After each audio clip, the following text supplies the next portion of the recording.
ये तो घोर अन्याय है। देखिए, पहली बात तो 5 साल अगर आप जेल में रह चुके हैं और आपका ट्रायल अभी शुरू भी नहीं हुआ और ट्रायल शुरू होने या ख़त्म होने के कोई आसार भी नहीं है, तो रूल ये है कि ऐसे केसेस में बेल दे दी जाएगी।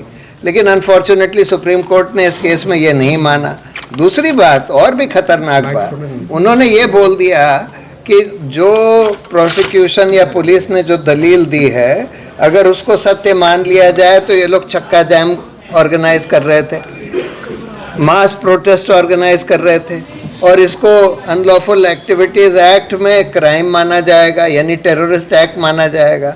ये तो बहुत ही खतरनाक। इसका मतलब ये है कि कोई भी अगर कोई मास प्रोटेस्ट ऑर्गेनाइज करता है तो उसको आप टेररिस्ट एक्टिविटी मानेंगे। यही मौजूदा सरकार यही करना चाहती है कि सारा डिसेंट, सारे प्रोटेस्ट सबको रोक दे और सबको इस आधार पर रोक दे कि भाई ये टेररिस्ट एक्टिविटी मानी जाएगी।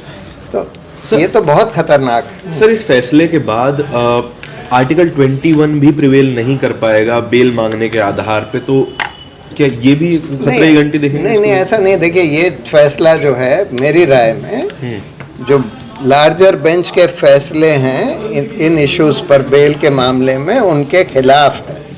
देयरफॉर इस फैसले को रिव्यू होना पड़ेगा।